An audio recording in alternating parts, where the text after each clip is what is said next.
tripping. He wants me to ask for my brisket back. You know I wouldn't trip. What brisket? You know, the brisket I left at your house, man. That's my brisket, punk. Dead silence. I love it. I'm waiting for my cue. 5, 4.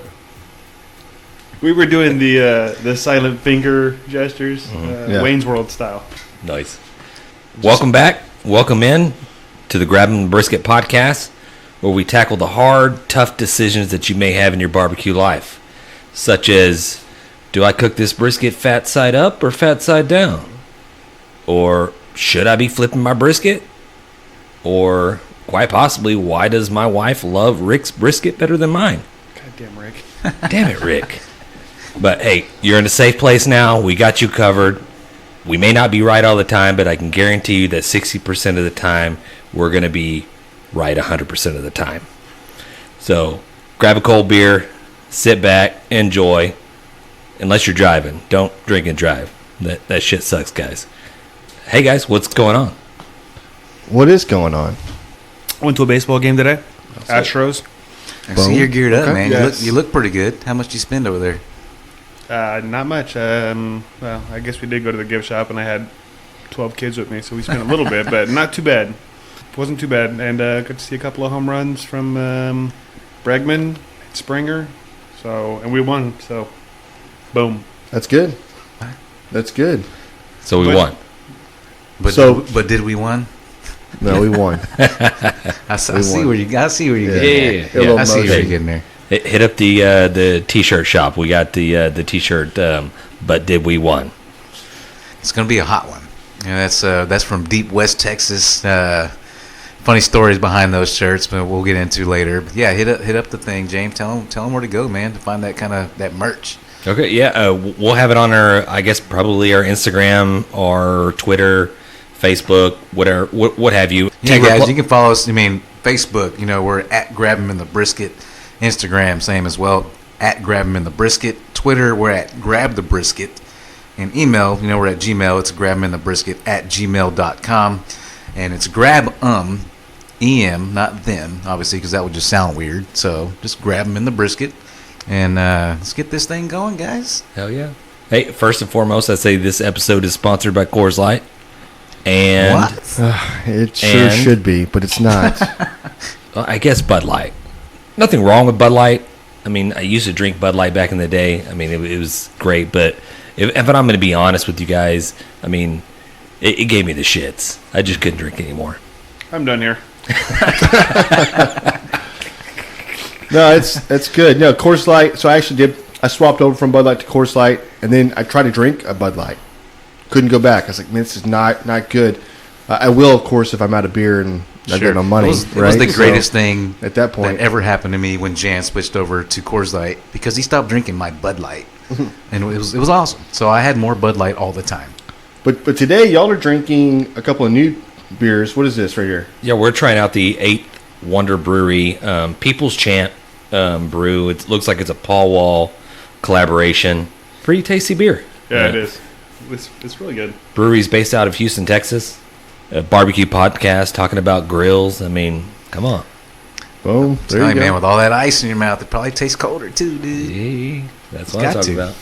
Okay, so I know I've got something. This is what happened to me today, right? So this has been a funny little ha-ha day. I've been panicking. I'm going out of town this weekend. I'm flying to Denver. I strike that. It's Colorado Springs where I'm going, right outside Denver. And so I'm making a few phone calls, and I'm dialing these 1-800 numbers, trying to book these reservations. I guess you could go online and do it, right? It's always a big thing, go online and do everything. But the instructions said, please call, because I get like a discount when I call. So I dial this number, and then I kind of slowly walk away from the telephone. It's on speakerphone. I'm talking to other people, and I go back to sit down, and all I can hear is a sex show. What? I called a sex hotline at work today. Speed dial? It wasn't speed dial. Did you subscribe to it after it came on for a Well, little bit? so it was on for quite a while, probably at least 20 seconds. My speaker's all the way up, and I'm like, I couldn't get my phone turned off fast enough. It was the worst thing. I yell out in my office. I'm like, I just called a sex hotline. What do I like? Am I gonna get like some corporate gonna call me? Like I work for a pretty big company, so I mean you never know. So that's my little thing today, and so that kind of reminds me, kind of piggyback off that story. That reminds me of when me and Jan were little. And when I say little, we're probably, what do you think, like 12, 13, or how old were we? If you know the story that I'm trying to get to. And for those people that don't know, Jan and James are twins. Yeah, me and Jan are twins. And this might kind of date us as far as how old we are. Back in the day, they used to have party lines where you can call in. There's like a 1-800 number that you can call in, and you would join this group chat pretty much, but it was people that are all on the phone, and you can all sit there and talk to each other. Yeah. I mean, weirdest thing ever. But you see all these like ads and shit popping up on TV. Hey, join in. Hey, look at me. I'm so cool. And you got like a bunch of like, would you say Karens and Chads just sitting in the background? I want just friends. Like, yeah, just like talking and with each other. Kyle's. Yeah, I'm like, me and Jared are like, yeah, dude, that looks dope, dude. Let's call. And so our dumb little brains, we're like, okay, so it's like, hey, it's free for the first 3 minutes, but after that, it's like $1.99 or however much it was. It was probably something ridiculous. So we thought, okay, we got this system broke. I mean, they're obviously morons over there. So, so we're 12, yes. and we're smarter than these people. We've smarter already than broke these your people. system. Yeah. That's what he's saying. They're idiots. We broke your system. It's a foolproof idea. Yes. So we pick up the phone. Our idea was like, okay, we'll call, we'll listen for 3 minutes, and then we'll hang up, and we'll do it over again. Call right back. And then we'll call back. And then we'll keep doing it Genius. over and over again. We could not lose. I'm not joking, guys. Foolproof. Yeah. It said free for the first 3 minutes. We had a blast, guys. I'm not even going to lie. What was not a blast was when my mom and dad got a hold of the phone bill and were inquiring about the multiple charges that were made to our phone line. I don't remember how much it was. It was like every time it we was called, over like $170 it over hit us for what like it would be. a couple And at of that bucks. time, that's a lot of dough Oh, a lot of Oh money. yeah, yeah. for a phone bill. Needless to say, our phone privileges got yanked pretty quick. Yeah. No more party line. No more party lines. Well, so what they fail to tell you is like every call coming in, your first call, it costs you money. It's like $5, $4, whatever it is. That adds up quick. yeah, you're dumb as a kid. We've gotten older. We're a little bit more wiser. At least we like to think we are. I mean, we're probably still the same dumb kids, and Yeah, for sure. and now we started our own podcast, and you guys get to listen to all those crazy ass stories that we do. Some are better than others. That's a good one. I was almost gonna get asked the question. Like, I figured y'all would have funded that with y'all's freaking lollipop business y'all used to run, and y'all had to get shut down. What were y'all were selling? It was lollipops, right? Or candy bars, or what was it? I mean, hey, There's a lot of stories with these two. Yeah, I mean, it was a candy business. Me and Jan came from like a small town called Strawn, and we're talking like population 300 or no, it's about 700. Oh, you're right, right. Yeah, yes. about 700. Mingus was also like maybe a couple of miles away that we also, my Uncle Gene lived at. So it was like population. Couple hundred, 200-300, yeah. So we moved here to Pearland, Houston, the big city. So we like had bright lights in our eyes, and I mean, shit. Our whole life, we never knew there was another genre of music out there that existed other than country music. Well, it wasn't just country. It was like 1970 to 1985 country music. That's about it. We're there stuck was no in a time warp, yeah. So to speak, of just that genre of country music. So we moved here, and we're like, I remember my junior high, and I think at that time, Metallica, that's when you had the NWA, you had the Dr. Dre's and all that stuff they starting to kick off, and I'm like, what is this What music? have I been missing out on my whole life? Yeah. I'm like, No. I mean, I know George Strait. I mean, Alan Jackson, yes, all right, but who's this guy, Eazy-E? So we got wrapped up into that, and we probably all go into those phases where we like those particular genres of music. And I can remember probably being, I guess I would probably say, trying not to be white. You know, you start listening to the Snoops and the Dre's and all that stuff like that. And then at the time, I think in the junior high-ish, the big fashion trend was Jerbo's pants. You guys remember any of those Jerbo's or those and Zons or Zones or something like that? Zons, the big old bell bottoms just down here. No, these were more just like kind of like jean shorts. They kind of went to the knees a little bit. They're all weird, different, funky colors. Also, Z Cavaricis were like the. That's hammer pants, man. Pretty much like MC hammer pants. Yeah. And I mean, if you didn't have a pair of those, then you just weren't cool. What do they call those? Cool. Squirrel pants, or what do they call those? There was a name for those. The pants MC Hammer would wear. Squirrel pants, but they called them something. There was a term for those things. I guess what I was referring to, and you were saying Jabot, I was thinking Jinko for some reason. But no, totally different. Totally different, for sure. Yeah. It was, what was it, Marieth Francisco Jabot, and actually was spelled Gabbard, I think. Pronounced Jabot, I believe, yeah. Dude, Marcos in junior high, I don't remember. If you weren't rocking Jabot and Cool Water Cologne, Skids, then hey, you ain't getting any, or at least. Well, junior high you probably shouldn't be. So good luck with that. Well, I use that loosely. I mean, getting any. I mean, you ain't getting the phone numbers. you ain't getting the play. Nobody's holding your hand. Hey, don't play. Well, me and Alden were like a generation after you guys, so something was a little different by then. Well, I'm sure they probably did things a little bit different in Lubbock or Midland area. Denver City, yeah. So, in that area I grew up. No, it was still a lot of the same stuff, man. It was a lot of Tejano music going on where I grew up at.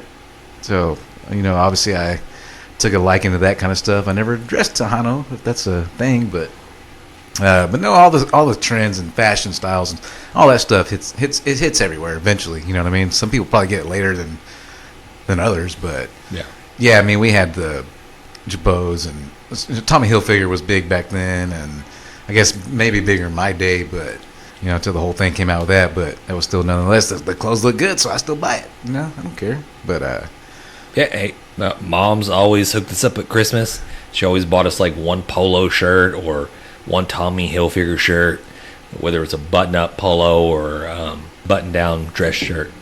We at least got to rock one of those things. But I think towards our high school, into our high school, whatever, maybe after we got out, they started instituting a dress code. So everybody had to start removing the logos and insignias and all stuff like that. So right, there was no dress code up until I graduated, at least. So we were. I mean, obviously there was dress codes for chicks or something, they had to have their skirts or whatever, their shorts had to be a certain length, but that was basically it, I think. I mean, you could wear almost anything, at least up to the point when I graduated. Same for us. Yeah, especially you. I mean, it's so diverse in California, Yeah, they can imagine what the styles were when you were growing up. Yeah, that's what I think of when I hear about California. Just a state where you just get to do whatever you want. Basically, they're still doing whatever they want. Don't water my lawn. There's earthquakes and volcanoes and magma. People hate you. So let me ask a question. Is that a thing? So I'm just kidding about California. I love California. I've been there a couple of times. Just kidding about California. Right. So I was pulling my toilet the other day. It was leaking from the bottom, whatever. So I was going to go fix it, right? Put a new wax, whatever. Perfect. Well, it turns out, the whole flange is broken, so I got to replace it. Whatever. It's fine. And so we've been talking about redoing the flooring. And I know I'm having foundation problems. And so I'm like, well, we probably need to fix that first before we put the flooring down, because what's going to happen? It's going to shift anyways. So do you think about that, living in California with the earthquakes and stuff? Like, well, let's wait until the next earthquake until we replace this tile, because I don't want to do it twice, No, that's not something, at least not in Northern California where I grew up. I honestly don't know if I've ever even felt an earthquake. I know I haven't. Okay, guys, can I jump in and kind of like switch the subject up a little bit? I got kind of an update from a story we did last week on the meth gators. And we're probably gonna name it Methgate because we were lied to. There was no meth gators. The police department, Loretto Police Department, came out and have since recanted their story about the meth gators. I don't know if you guys recall, but last week we did a story about meth gators, about the police department warning people about meth-raged gators that could be running rampant because certain people were flushing their drugs down the toilet, and then it winds up into the ecosystem, and next thing you know, we have meth gators. It seemed legit. Wouldn't it have happened already, though? I mean, how long have people been flushing drugs down the toilet? Didn't just start. Yeah, well, I mean, it just kind of goes to show you, like, you read something, it must be true. I mean, it was on the internet, right? Especially on the internet. That's true. No, I mean, it was true because the Loretto Police Department said it was true. So we took it as to be true, so we ran with it. So now we're recanting. No, we're not recanting. They're recanting. We're coming back and updating all you guys on what this police department is now saying it was a joke. They apparently were getting calls from, what I'm going to say, crocodile scientists all over the world worried about maybe these meth-fueled crocs that they're running into. And they're like, shit. Guys, and probably Jim or Frank or whatever his name is. Like Rick. Fucking Rick. Like, dude, hey, you got to go back on our Facebook page and tell these people that meth gators aren't real. And he's like, oh, okay, I could do that. Supposedly it was all just some hoax to bring about awareness to stop flushing your drugs down the toilet. And dumping. By the way, Meth Gator t-shirts coming soon. Yes. Maybe that's why my toilet got all jacked up. Yeah, quite possibly. Meths. Yeah. Yes, the meth. Do you have meth in your down house? that. Yeah. Now, I was going to ask you, Alden, since you're a resident plumber, I mean, what's the weirdest thing you probably snaked out of a toilet? I mean, I've seen some crazy stuff, man. Or the weirdest thing you've heard about being snaked out of a toilet? I mean, I've heard some crazy stuff. You know, I haven't experienced anything crazy like that, mainly because I'm not so much of a service plumber, but, you know, I hear these stories of plumbers, you know, especially like downtown where they're down in these, you know, back into the manholes or whatever, and they'll just see condoms just going down the deal or whatever, you know.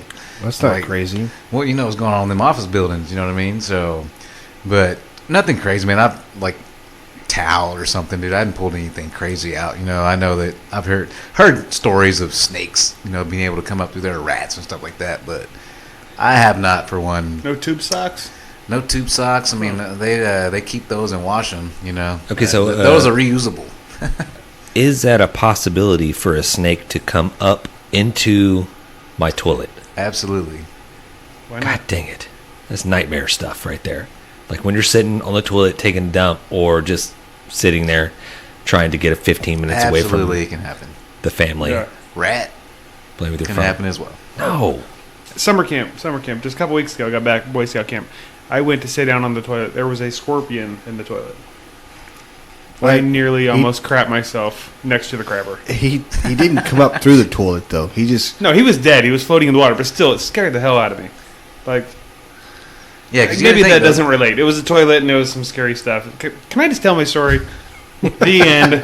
Carry on. Well, for the most part, you got to think. That's great. The only thing they're going through that has water in it is the actual toilet, unless that sewer pipe is backed up. For the most part, they can get in there however they're going to get in there, and they can just slither or crawl however they're going to get up into your toilet and just crawl in through that P-trap, because that's the only part of the water they're probably going to hit. has water in it. You know what I mean? So they just whoop, whoop, right up in there. And yeah, it can happen. Man, that is just... That's frightening right there. I wouldn't think.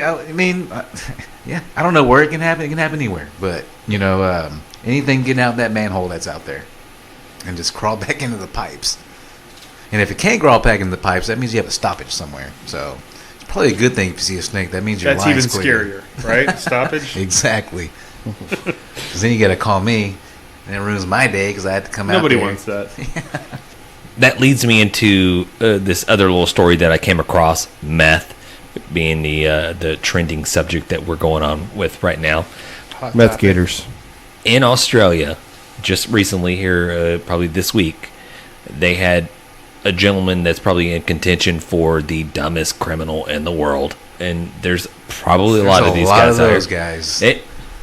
This guy was hauling $140 million worth of meth in his little van.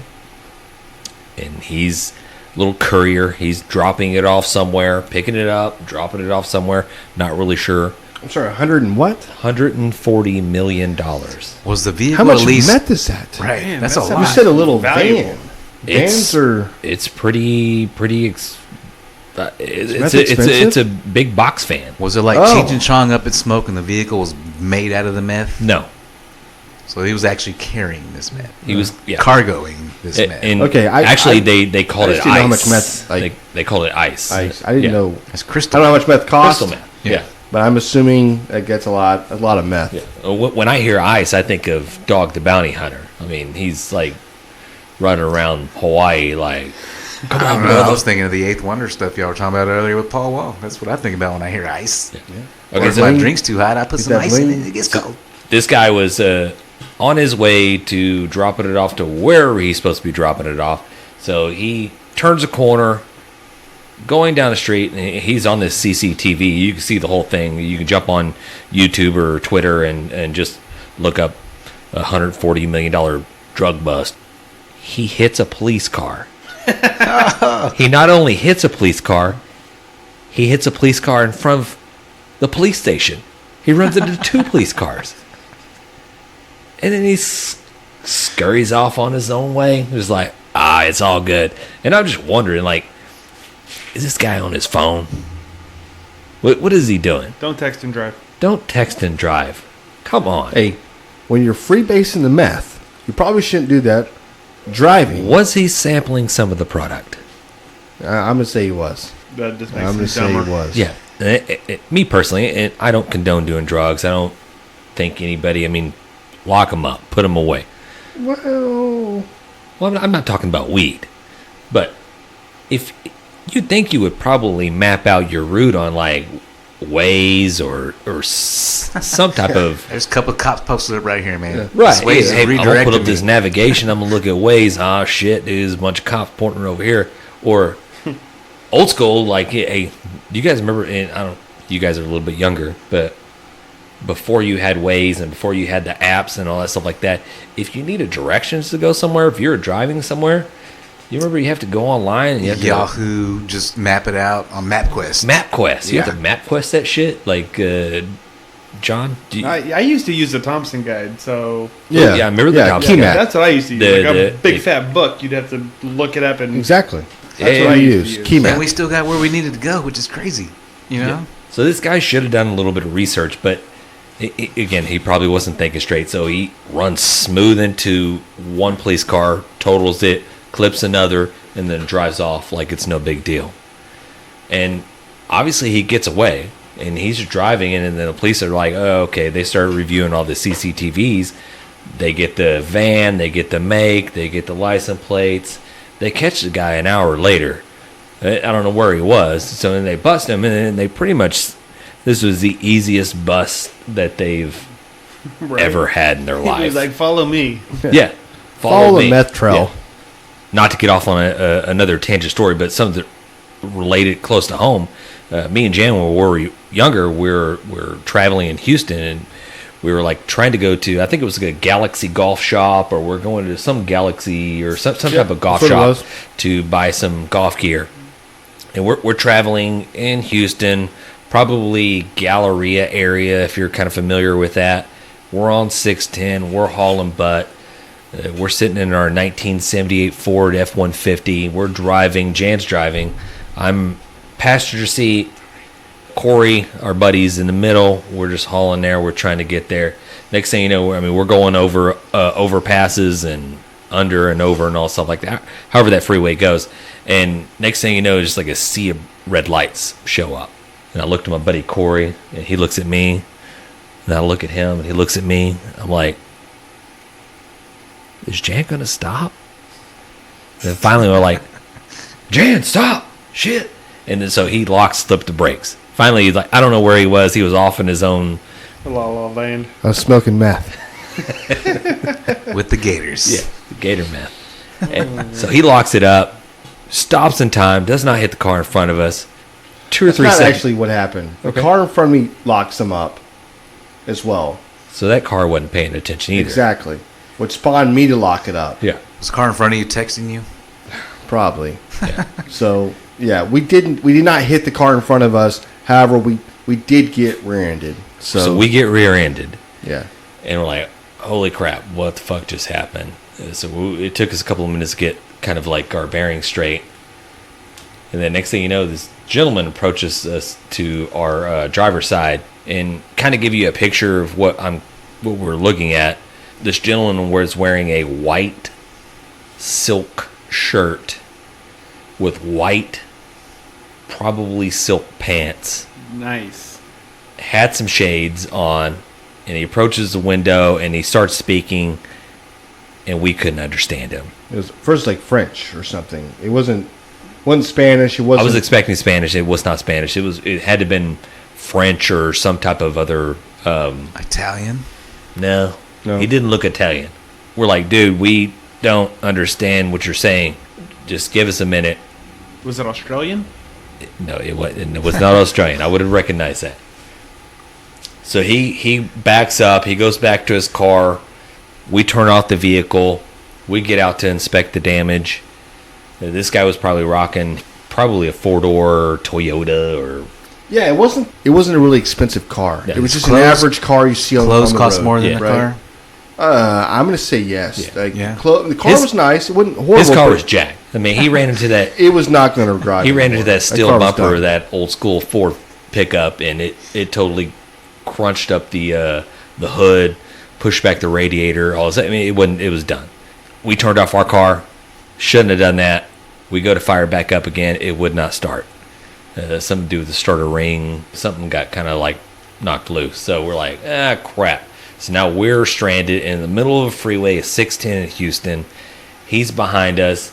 He's got his wife and I believe a small child with him. Small child. Yeah, I'm sad. Yeah, felt So really we're bad. sitting there and we're like, crap. 18-year-old, 2 18-year-olds just broke as hell. Like, what are we going to do? And finally, a cop just shows up out of nowhere. And it was an off-duty police officer. They're like, y'all guys okay? Blah, blah, blah. Kind of investigates.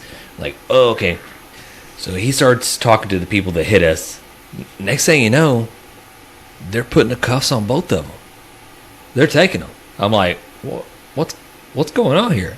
And I don't know if at that particular time the cop comes up to us, and I think it was probably later on, maybe a day or two later, he calls us. But our vehicle was like not drivable, so we had to hire a tow truck. We had to pay all this money to get it towed back to Pearland. Parents not happy. Parents not happy. We weren't 18. We were 17. We were like 16 or north side of 17. Houston. Yeah. We were somewhere where we shouldn't have been. Yeah.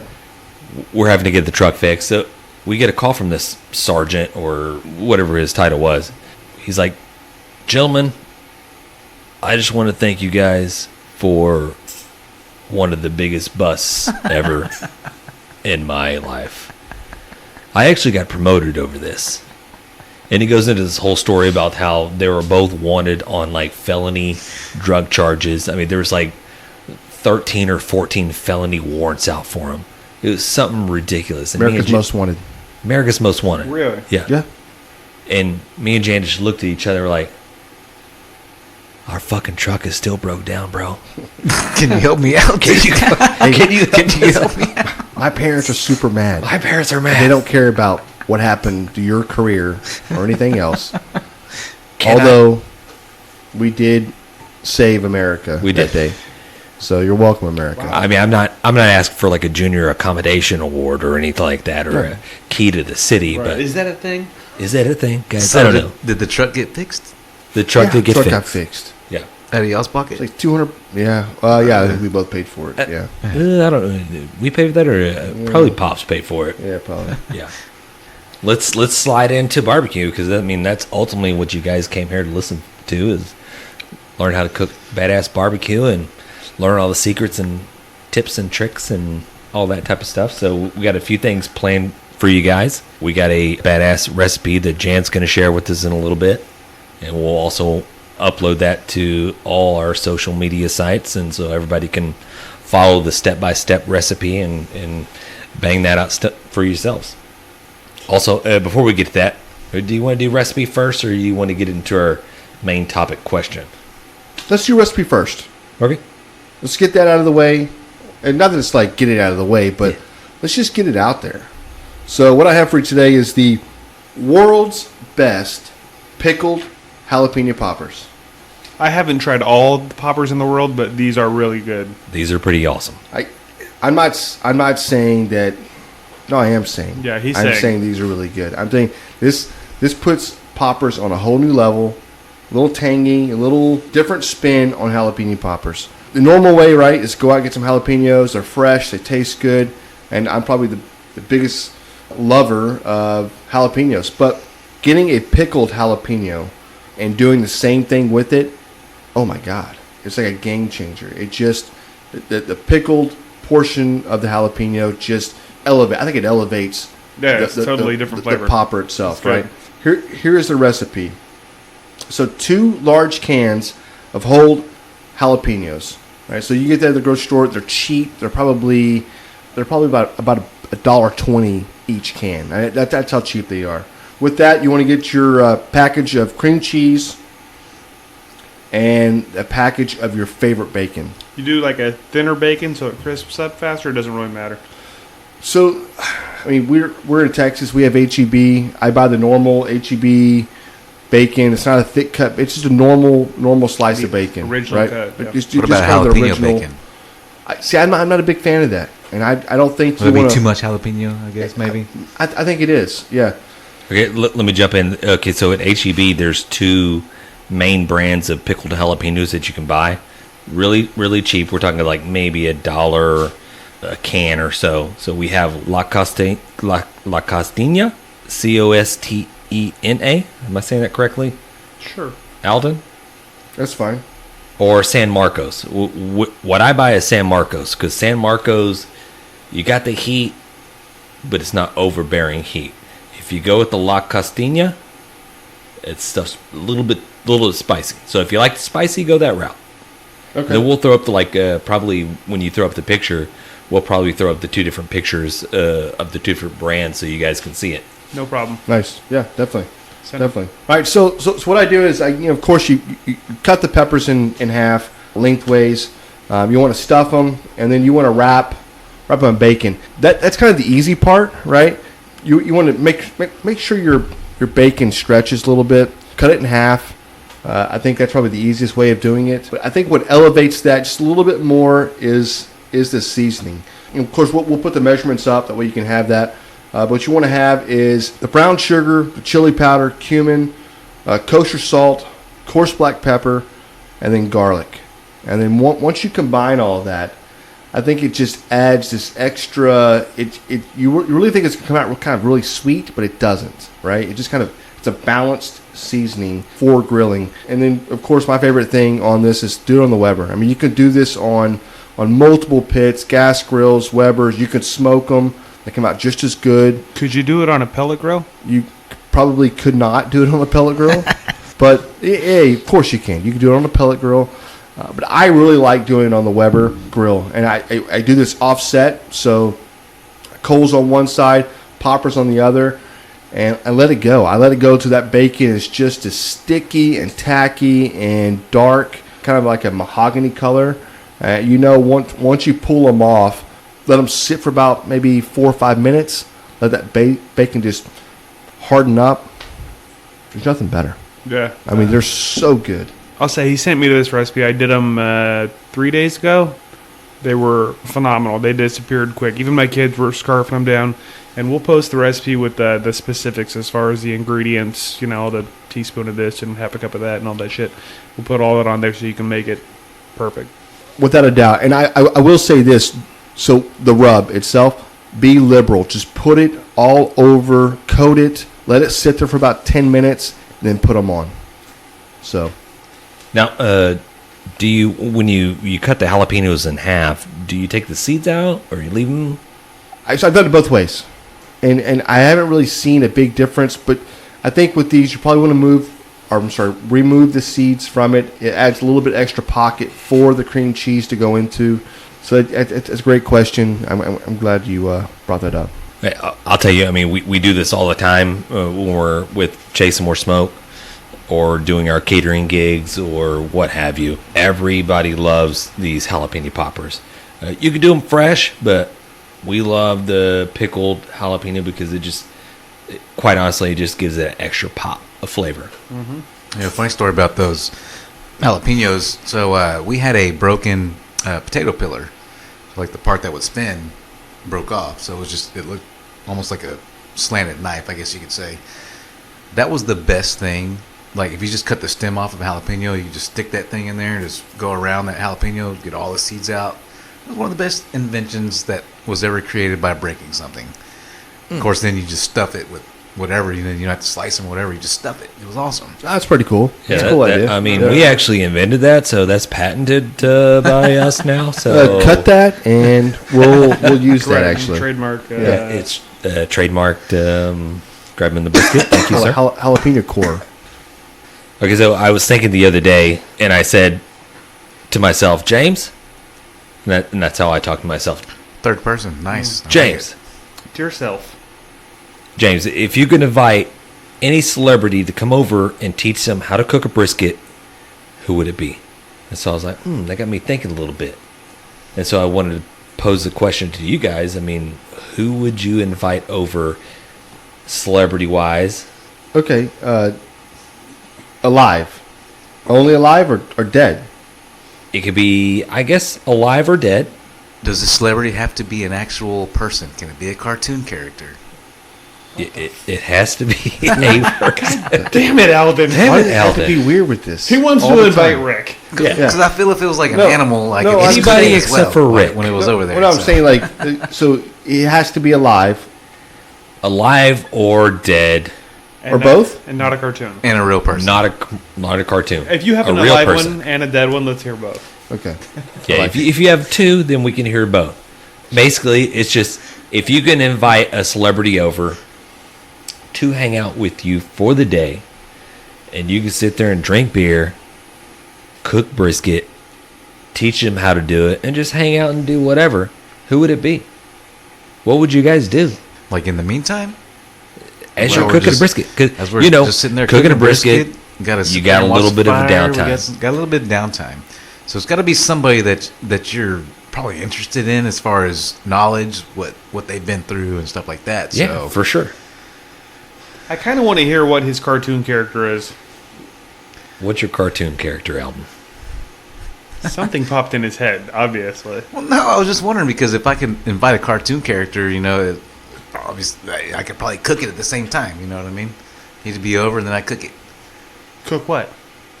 whatever it is. Like I don't know. For instance, we just went and watched Lion King last night. So like Pumbaa, I can invite him over. He can come over, and hang out for a little bit, and then I cook it. After, Cook Pumbaa? yeah. Right? You're not cooking Oh my Puma. god. Why? What's wrong with you? Yeah. Then I don't have any, then I can just hang out by myself. You can cook a steak for Puma. I think he eats grubs.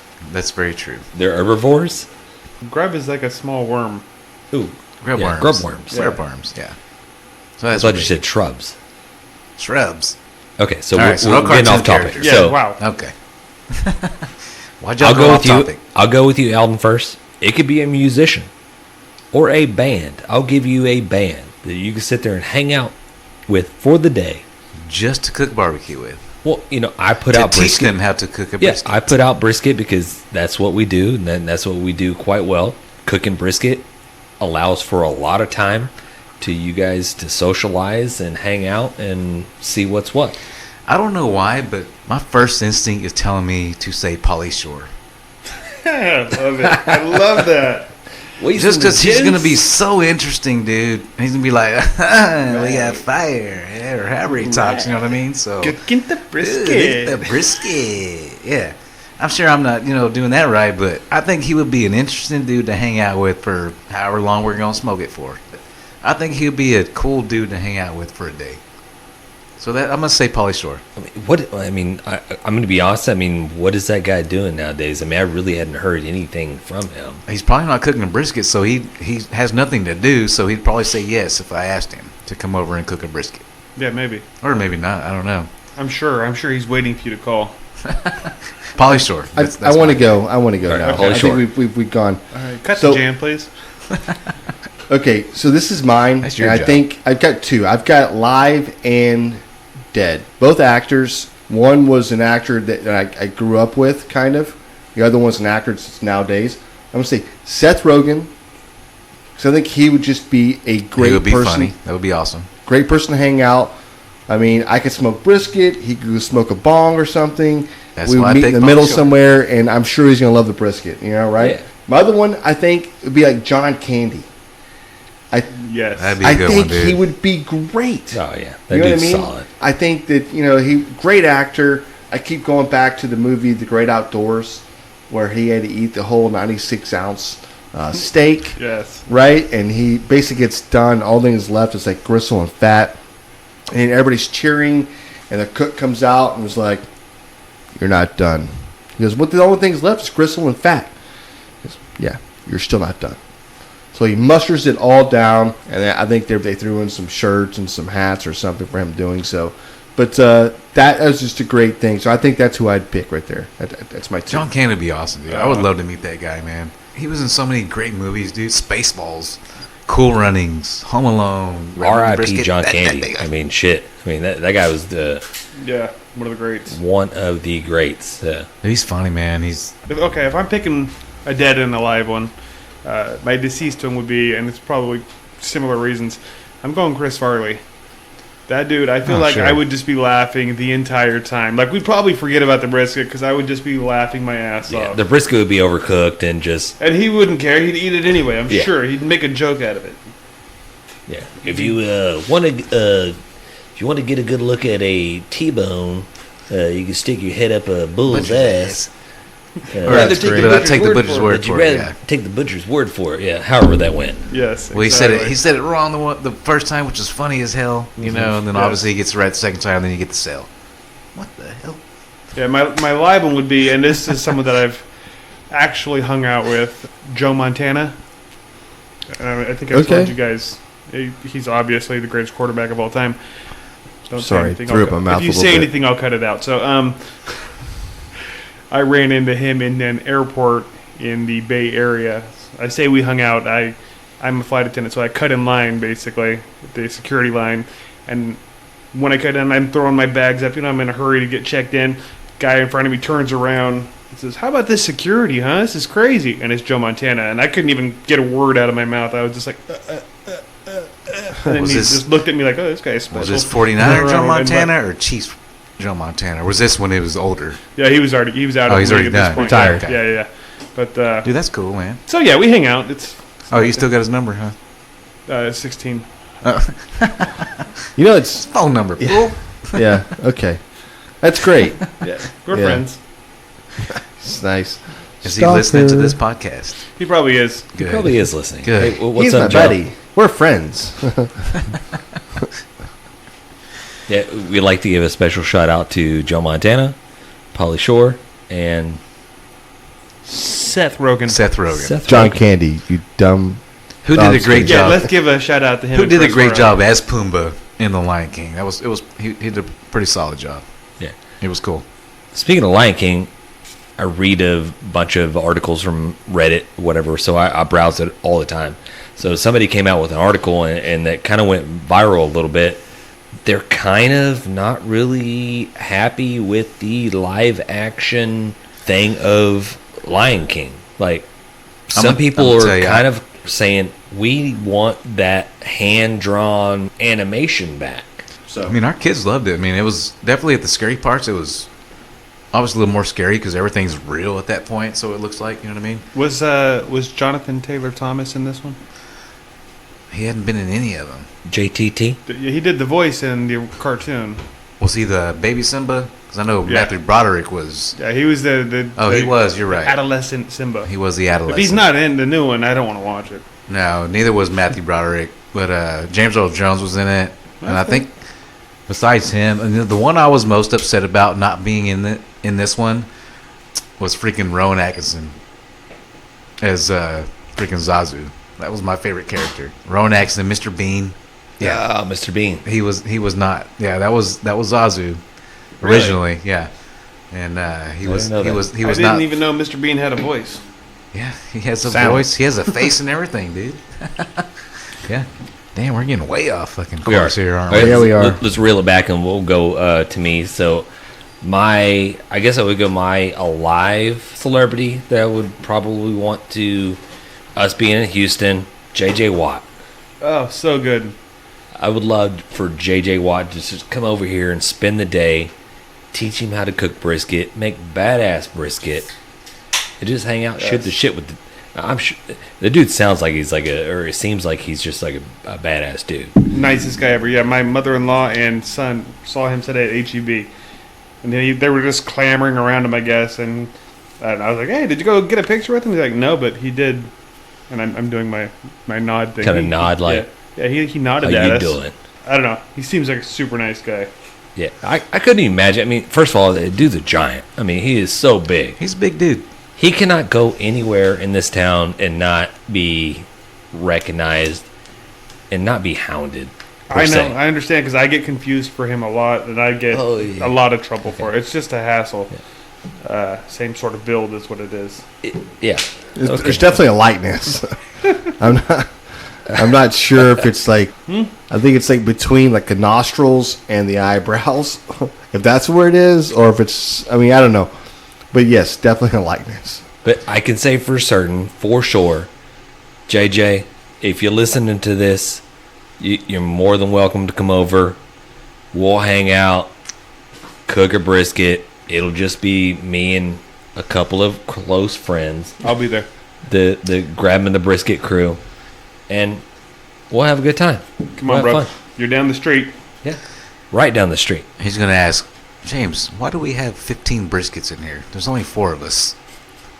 How much do you think I can eat? I figure he can probably put away a good couple of briskets himself. Correct. As a large human being. And I think you got training camp right around the corner. Or actually, I think people are reporting right now. Yeah, he needs to load up on them, what are they, carbs, right? Protein, man. Protein. Yeah. Hey, listen, we're not trying to just feed him. Maybe we'll take it back to the team. Who knows? Hey, JJ, if you need a brisket, we'll cook it for you. We'll deliver it. You and the team can enjoy. We will cut it up and feed it to you. That would be solid. We'll cut it up and feed it to you. We're not doing that. So who's your... John will cut it up and feed it to you. We'll just watch. Correct. Yeah, I'm not watching Who's your guy you That hang sounds out weird. with that has passed away? Cut that out. Okay, so my passed away. My R.I.P. legend, Hugh Hefner. Nice. I know what you want Okay. out of that. I don't know what you're saying. Yeah, I think Does he you do. come by himself? So he's coming over to your place then. No, obviously we're having the cookout at his place at the Playboy Mansion. I mean, I'm not trying to get free looks at boobies and all that type of stuff. But if there's boobies there, But I mean, I'll look at boobies. I mean, come on. That kind of trumps what I said because I think maybe Pauly Shore would probably be there as well. Then I feel left out if you don't invite me. Yeah, you guys listen along. I mean, I know you're imagining boobies. You guys are just dirty for even thinking of that. That's not what it's about. It's all about barbecue and just me and this great American author that has... Entrepreneur that has manure? fielded and has brought out this magazine that is, quite frankly, I mean, it's molded and shaped like generations. Right? Starting real young. Starting real young, and I...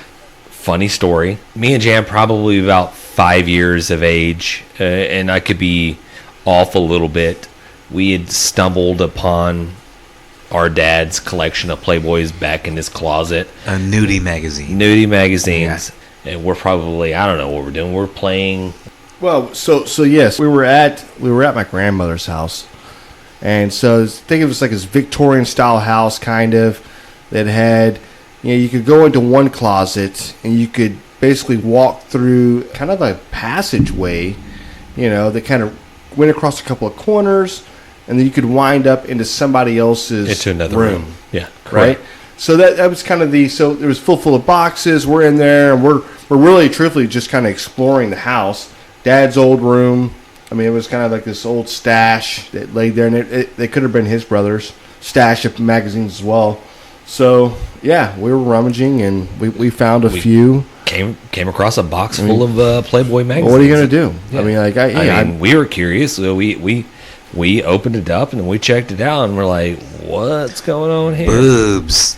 Is that the first reaction? At 5 years old, that just seems weird to me. Like, so I would not have it thought wasn't like that. so. I mean, I kind of remember. Like you remember the story, right? As a kid, I don't know if I really remember this so much. I do remember this because I've been told this, speaking to my parents or whatever. But I remember thinking like this was weird.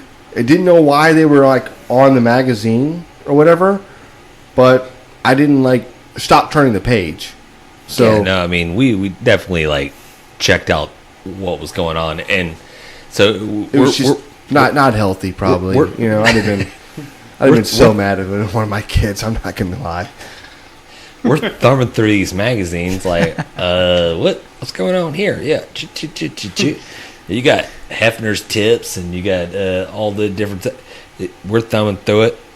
Could you read at this point? Probably no. I mean, probably very little. They could count. Yeah. They could count at that point. We're turning pages. 1, 2. Yeah, we're turning two pages. of them. And so we're sitting there turning, and we have our backs towards the opening of the door or whatever, so we're not seeing. And then Mom and Dad kind of like stumble upon us and find us sitting there thumbing through these magazines, totally innocent. And I think it was Mom or Dad, I can't remember which one it was, like, "Boys, what are you doing?" And then, and I shit you not, just magazine goes flying in the air. We're like, what? We got caught off guard. And then Jan's like, back in the day, I mean, Jan had a little bit of a stuttering problem. That's fair. It's fair. Yeah, speech impediment, eh? Yep. Nothing to be ashamed about. Totally outgrew it. Totally outgrew it. And so Jan was like, it's like, I was just looking at the pictures, but James was reading it. Well, I mean, to be fair, to be fair, like I thought, reading that type of material was bad. I wanted them to know that I wasn't reading that smut. Yeah. That I was just looking at the pictures. Looking at the Wanted pictures. nothing to do with that filth. Didn't really. I wasn't in it for that type of things. I just wanted to look at the pictures. I'll be honest, I have a 5-year-old. I could not imagine stumbling across him finding something like this. Well, you would have to have it first. Go put a stack of I'm magazines in your closet. Yeah. And then... And this is, I mean, we're moving into a whole new generation of stuff. There's no more VHS tapes. Like back in the day, dude. There's no magazines. You got it on your phone. If you wanted some porn, I mean, you had to get like hard copies of stuff. Yeah. You needed to have stuff like you had to hide under your your mattress.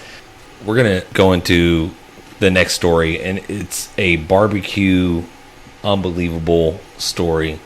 I downloaded this article, and it's got like top 10 of unbelievable barbecue stories. So we'll go into that, and then we'll transition and finish the podcast out with our normal routine with the barbecue fails / barbecue wins / barbecue war stories.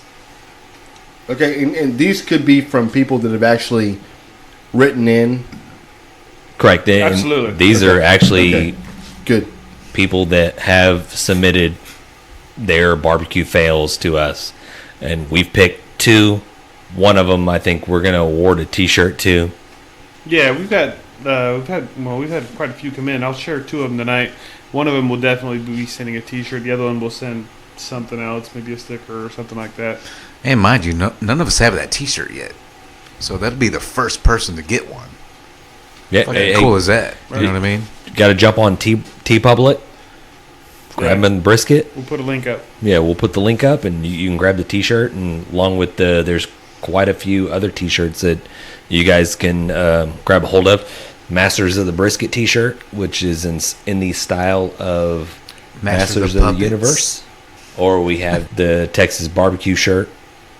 We have quite a few other shirts that you guys can check out. Did we won? But did we won? But did T-shirt? we won? Yeah. So check it out. Grab some T-shirts. My shirt size is small. If any guys want to buy me any of those, by the way. So Okay, we'll get right on that, Alden. Thank you. Okay, so I think we came up with this one story, and we all kind of unanimously decided on this story, and I'll give you the title of it, and I'll kind of give you what it's about. So it's the bird that was put on a diet from eating too much barbecue. I'm not sure how I feel about that. I'll let that soak in a little bit. Yeah, I'm not sure how I feel about that. It sounds wrong, maybe careless, and then yet I want to see what the bird looks like. Okay, well I'll show you a picture of the bird. that's a little baby. We'll throw it around, and That's a then big bird. maybe we can get. That is a round bird. That is That's a big round bird. We'll a give it baby, to John, though. and John can post it onto our social media sites. This story takes place in Australia. You guys may not know listening, but these guys know here that I have a weird obsession with Australia, and sometimes the Australian accent may come out a little bit. Article starts off, the Australian Kookaburra bird is known for its call that sounds like laughter. It's also known for loving meat. In 2010, the Kookaburra bird was found unable to fly and it was taken to the Taronga Zoo in Sydney, Australia. Although it was initially assumed that it had broken its wing, it was soon revealed that the bird was simply too fat to fly. Can you imagine this? No, I can't. That's why it's so funny. I'm too fat to fly as well. I'm just saying. I could just picture R. Kelly singing the song. This bird trying to get off that limb is like, I believe I can fly, and it just freaking hits the goddamn dirt, dude, just out of there. Done. Okay, so the bird was a good 40% bigger than the average Kookaburra birds. He had become obese from eating too many sausage handouts from a local barbecue in Australia. He was hanging out in Jess Pryle's yard. Yeah. And I don't know, awesome. and I would love to get like a backstory on this to find out what barbecue restaurant this bird was getting these sausage handouts from. Not only that, it's like, can you even imagine, like this bird going through his head is saying, I want some of that sausage. And then he's eating all this sausage. You have to think that at one point in time, this bird has made a decision. I don't give a shit about flying no more. I want sausage. I want that sausage. So is that bird, does it look like that normally, or is that actual bird? This particular bird, I think, is a normal bird. I think they're probably normal. So they're already kind of roundish. They're normally roundish. Now, if you imagine that 40% bigger, it ain't flying. That shit don't fly. That shit don't fly. Okay, so it's getting all these handouts of barbecue sausages, smoked sausage. I mean, I can only imagine. I mean, all these smoked sausages, and these patrons are like, look at this bird. He's just walking around here. Let me give him some sausage. So let me ask you a question. Is this bird eating in there, or is it making a sausage nest? It's eating the damn sausage, Alden. That's why it's fat. He already said it's fat anyways. No, he said it's round. Well, round is fat. No, see, now we have a problem. When's the last time round wasn't fat? That bird is fat. It looks like a circle. We'll put a circle with picture some up so you couple guys legs. can see. And this story does have a happy ending because they found this bird, like we mentioned earlier. Like, I mean, they thought the damn bird broke its wing because it's just hopping around in a barbecue restaurant. It broke its willpower. It broke its willpower. It's like, can I get a little barbecue sauce on that sausage? So let me ask you this. Okay, so does this bird lose the weight and begins to fly? He does have a happy ending. They end up rescuing this bird. I guess in the terms of Australia, this Sheila named Gemma Watkinson, a wildlife hospital nurse, from Sydney's Taronga Zoo. She became the bird's personal trainer, and she put it on a strict diet and a rigorous exercise routine. And then it became a lean, mean flying machine afterwards. Oh, that's so horrible. Okay, my second question is... Yeah. My second question is... That's not my words. That's how the article Did they ended. kick the people out that were feeding this bird? No, it's a they did restaurant. not. What are you talking about? So, was the bird able to fly away? Lean, Did they mean release it? flying machine. Yes, he was able to fly away. Does that bird fly back to the barbecue restaurant? That's Yes, all I it want to does. know. You know he did. That's all I want to know. He would just sit Why do you there think like he's so round? he was probably like on a regimen of like seeds and I don't know, maybe do they worms or whatever. I mean, he's probably on Supposed to be. some Yeah, weird not regiment, sausage. and he's like, how do you go to that from like I was eating smoked sausage? Not right. Yeah, I just want to get some of that 100%. They sausage. release that bird, and it's almost like you ever seen the cartoon? What was it, Birds, or what was the couple of years back where they had the blue cockatiels or the blue whatever? Oh, yeah. Rio. I can imagine that. He gets set free, flies back to home to where he was, right there next to the barbecue restaurant. And he's like, I'm home, Hey. guys. Right? Home is where the sausage is. Smells good. Almost where sausage is. So that's the unbelievable, weird barbecue story that I have for today. Hope you guys enjoyed it. We're going to transition, and I keep saying transition. Can you edit me saying transition out all the time? I'll probably add more of those in. Okay. Okay, so we'll get into the last segment, what we call barbecue fails, barbecue horror stories, barbecue wins, war stories, all that stuff. So we had a couple of listeners submit their barbecue fails, so I'll let John take it over, and we'll send T-shirts out to these people. Okay. We'll call this one Wrong Box, Rick. Wrong. Wrong box, Rick. Yes, and this Okay. this will probably be more relevant for folks that do judging like on a full-time basis. Like, well, not on a full-time basis, but there's people, especially KCBS, that are certified judges. You know, so they go to a lot of events, and so this is not necessarily a fail for them. And I'll just read it as it was written in, and I'm sure there's going to be some folks that can relate to this. This is more like a barbecue bummer. It says, it's not my fail, but at a comp I was judging, my table got a pork box during a rib category judging. So it was an instant disqualification, which I guess is... That means you lose pretty instantly. Yeah, you're done. You're That out. sucks. And as a judge, he's saying it was a tremendous looking box, but didn't even get to taste it. It's just awful whenever there's a DQ. Feel so bad for the teams. One of the best cookers in KCBS told me a few years ago that there are two types of barbecue teams: those that have been DQ'd and those that will be someday DQ'd. Anyways, yeah, he just goes on to say how it was just a rotten feeling to have DQ the somebody. box. Yeah, and you get a box and you're like, oh, it's a gorgeous box, but that's the wrong meat. So So, but did he like elaborate on what was wrong about the box? yeah, it was supposed to be pork ribs, It's the wrong coupon. and it was the wrong ticket. pork, pork loin, pulled pork. KCBS, they do a little bit. They do ribs, and then they have a pork box. So they got the pork okay. box during the rib turn-in. So automatic disqualification. Oh, that sucks. And this that actually came sucks. from, he's on Twitter. It's Barbecue Judge Scott at Armstrong8785.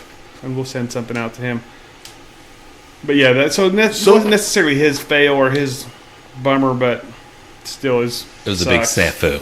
No, hey, listen, And that's probably something a lot of judges have gone through. guys. How to deal with. We've been through this. That's like that time where we cooked at the Pasadena Yes, I was just going to say cook-off, that. and yeah. we tried to turn in our turn-in An hour early an hour. with the wrong meat to begin Yes. with. Yeah, we were an hour hour before. early. We were not on the right meat, anyways. To be honest with you. And then when we come screwed us back, we turn in the wrong box anyways after the hour went by.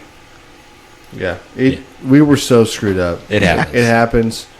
We did actually place well at this cook-off. Yeah, we did pretty kick ass on brisket at that cook-off. We did. Yeah, I think we were Second place brisket out of Second place how many overall. people? 160. Yeah, 150, 160 teams. Yeah, so we did well. I'm not going to there. say we're the best at brisket there, but we were second best. We're second best. We were at that time. But It's better than third best, this, man. This is no joke. We actually meet when we go to turn in. We're running up with a box, right? The correct box. And then you have somebody running out towards us with the turn in. And we're moving meat from one box to another box in the middle of like a road, really, Yeah, or an aisle. walkway, yeah.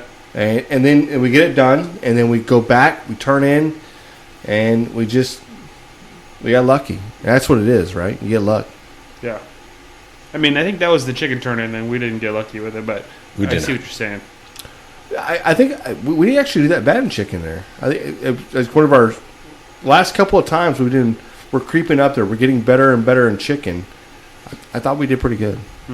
Okay, the second story, this is probably a writer because it's written well. I'm just going to read it from a fellow on Twitter as well, I know Preston. Preston. Okay, Yeah, I think know it's it's a Preston. dude. And I checked with all these folks. They said it's cool to talk about these. So at Preston0806, check him out. And his story goes as such. About 10 years ago, my uncle came to our house for a family barbecue, raving about his Cajun chicken he'd been marinating for days. We've never seen him more excited about something in his life, throwing these bad boys on the grill and serving them to 30 or so people at my house. To be fair, the chicken looked delicious. It'd been soaked in this thick brown sauce for days now, and he was ready to throw it on the grill. He cranks the heat, puts them on, and in no time they're cooking. Well, I guess some time had passed before my uncle figured it was time to flip the chicken. He pops open the grill, and behold, they're flaming, like the fire is roaring. The fiery hell that was the grill was violently flaming, igniting the awning that the grill was next to. In seconds, our canvas overhang was on fire, and my uncle, defeated, was fumbling to put the fire out. Everyone was freaking out. My mom ran inside to grab the fire extinguisher. Of course, she couldn't find it at first. My siblings and I, directed by my dad, were filling up red Solo cups from the swimming pool and tossing it at the fire. This is great. Water bombs. Yes. Oh, these are water bombs. This is fantastic. Well, the fire roared on for several minutes before finally they were able to extinguish it with the fire extinguisher that they eventually found. The awning was destroyed. The chicken was in ashes. I'm pretty sure my uncle cried, as well as my mom. Literally 10 pounds of the best chicken in the world almost got us killed. We ended up making frozen hot dogs. And again, that was from Preston. I'm going to call that story the best chicken in the world. Yeah. Best chicken that we never got to taste. Right. Could have been the best chicken. That's what it is. It probably was. Right? That story We'll never know. is about the best chicken Preston never got to taste that almost killed his whole house. Preston's getting a t-shirt. Was that? Yeah. Preston's getting a t-shirt. Was that on Instagram or Twitter? That was on Twitter. What's his Twitter handle? At Preston0806. Yeah. Go follow that dude. He's got some stories. Do they send their shirt size in as well? I'll ask him. I'll Yeah, I'll yeah, hit him. we'll Yeah, follow we'll up. get They him can't just to send DM everybody us. an extra large. No, Yes. yeah. You know, We'll get him to yeah. DM us. That's not how you do things, man. Come on. Dude, that's fantastic. I mean, that's a great That's a good story, Yeah. right? We've all had that oh shit moment to where Yes. we've almost burned something down or ruined a meal, so to speak. Oh, or for sure. Yeah. My Traeger was a bonfire at one point and had to call in and Traeger took care of me, but I didn't set the house on fire or anything else, so I guess I did okay. I got a lot of barbecue fails. I guess I need to save some more of these. God dang it. Right. Hey, you're not alone. I mean, a lot of people out there have a lot of barbecue fails. You're on Twitter and you're on Instagram and you're seeing all this like great meats and pictures and everything looks perfect. I can guarantee you every one of them has, for one great picture, they have 100 horrible fails, Right. horrible pictures that they're just like, no, I'm not posting that. Yeah, Yeah, I will say yeah. I appreciate the folks because there are a few of them on there that will post when they're like, "Yeah, I totally screwed this up. This is what I should have Yeah, did. This is what I actually charcoal. did. This is my charcoal of a meal." Yeah. I appreciate that. I actually didn't do this. I saw this. I dared to actually taste this. But it was the barbecue fail of a brisket who they thought that you should coat the entire brisket into peanut butter Are you serious? and smoke it. You're full of crap. No, that's true. He's not lying. That's true. And I want you to know, an 8-hour smoke, And it was coated the entire time? probably close to a 12-hour smoke Yes. on a brisket. Let's say last 4 hours maybe was wrapped. It was the most foulest thing I've ever seen in my life. Burnt fucking peanut butter. Well, was this in competition or was it? This actually was a competition. So judges had to try this. Really? Which is even worse, Do right? you think they tried it? Because I'm not Do sure you if think they tried it? I'm not sure if you ever judged before. So if you've ever judged, Would you have tried it? yes, I would have, because the rules tell you have to try it. You cannot spit it out. Do you have to swallow it? You cannot tell somebody. Yes, you cannot tell somebody that by me making an emotion and trying to spit a piece of meat out would tell somebody else this is a bad piece of meat. See, I was under the impression that if you didn't think it was safe for consumption, you didn't have to eat it. Well, I safe kinda agree. for consumption would be that it's rare, bloody. Not cooked properly. I'm gonna like get it's sick from this. Covered in undercooked. peanut butter? It's not cooked Well, right with peanut butter. It wasn't It's covered It's in. obviously. It wasn't Undercooked. covered in peanut butter at that point. It was covered in a charcoal ash that flaked off. It was most. It But was did they lovely. won? But they lose. That's what happened. Yeah, actually, to be honest with you, James and I won. We did. Of course, We did win. We won. But yes, that was the worst barbecue fail I Peanut think I've butter. ever seen in my life. Whole brisket covered and about 5 to 6 jars of Jif. What a waste of Jif. Did it have the nuts in it and everything, or was it just cream? Smooth. Creamy. It was Smooth, probably, creamy. the creamy one. Smooth and creamy. Seriously, Smooth though, and what creamy. kind of peanut butter is the best? Jif? Jif, yes. Okay, same page. Ah, Yeah? There's No. nothing else. Yeah, what else is there? It's got to be There's Jif. nothing else. Peter Pan? No, not Peter Pan. No. Don't No. even say that. And don't bring Skippy up. That shit's garbage. no. So Skippy? what y'all are doing, y'all are buying commercial peanut butter. And if y'all actually venture out and see what real peanut butter should taste like, I promise you, you will not go back to Jif or any of those other ones. I've made my own peanut butter. It's not worth the effort. Reese's Pieces peanut butter. That's Just good. peel the chocolate, the candy shell, and Just smear that. lick it off It's first. perfect. It's great. Lick it off and then It's amazing. Yeah, Yeah. delicious. Reese's Pieces peanut butter fun jelly fact, sandwich. I used to It's- work- It's awesome. Yes, I used next to work week's with- recipe will be. Yeah, I used to work with a guy. His family owned Reese's Pieces. Why are you not friends with him still? Well, don't worry. He was out of the money too. So his family. I didn't say he was like direct bloodline or anything like that. I just want free candy. Yeah, Yeah. yeah. They sold out. Anyways, he loves Reese's Pieces too. So Reese's Pieces are phenomenal, dude. I mean, Reese's Cups are solid.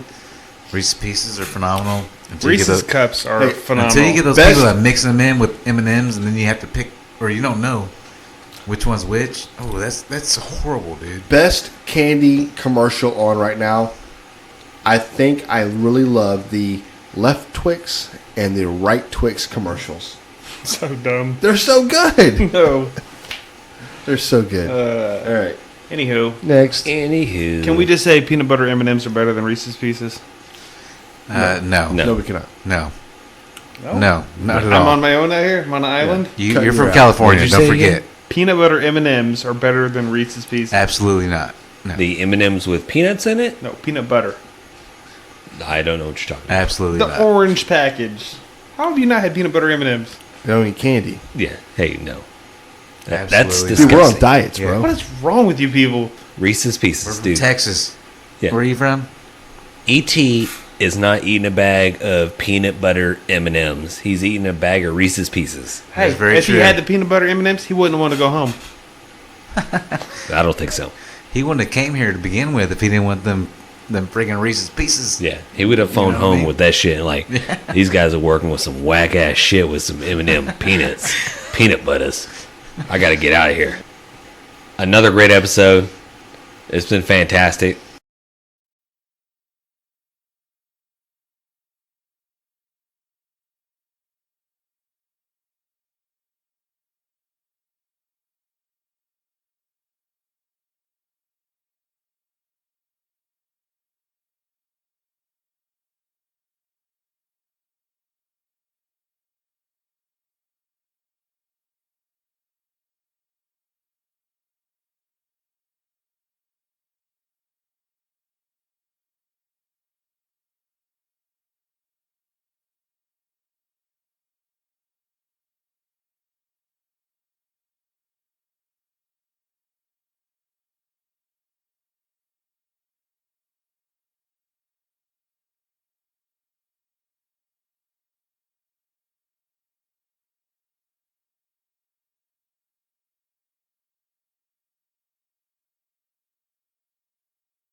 Thank you so much for listening in. We've enjoyed this.